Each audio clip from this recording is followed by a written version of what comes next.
Okay. Sir, Yes. please sign. Okay.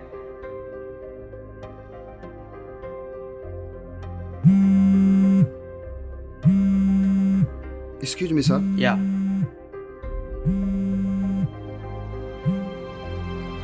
हाँ करे जा बोला। ए जी रउआ दुर्गा पूजा में घरे ना I'm.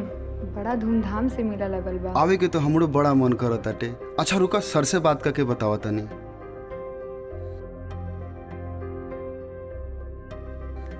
Sir, Yes.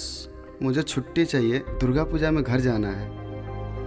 You know, Niket, you are one of the best employee in my company. So sorry for that. Okay, thank you.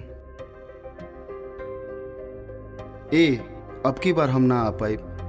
अच्छा सुनो ना, अपन दुलरुआ देवर के साथे मेला जाके घूमला। ठीक बा जी, रउआ अपना काम पे पूरा ध्यान दी। हम मेला देवर जी संगे घूम ले।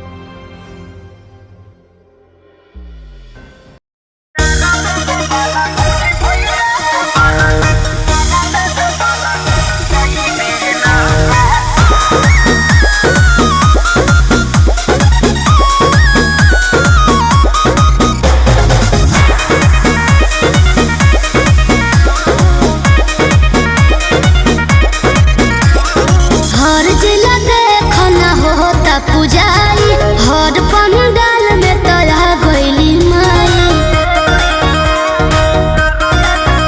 अरे हर जिला देखो ना होता पुजारी हर पंडाल में तोरा गइली माई।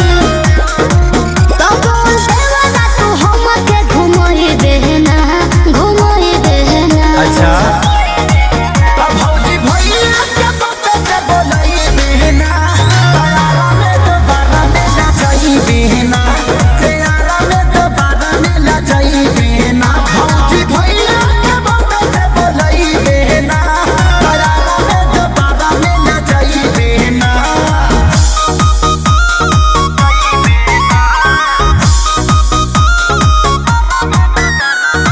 Music by Arya Sharma।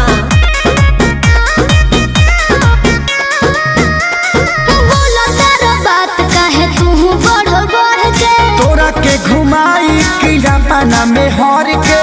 अच्छा अरे चलो नहीं यारा तो छपरे घुमाई दो। अपना मरब से पेटीएम करवाई दो।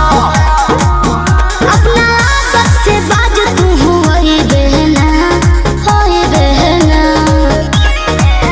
भौजी भैया के पप्पे से बोलई देना, तारा में दोबारा मिला जाई बेना, तारा में दोबारा मिला जाई बेना। भौजी भैया के पप्पे से बोलई देना, तारा में दोबारा मिला जाई बेना।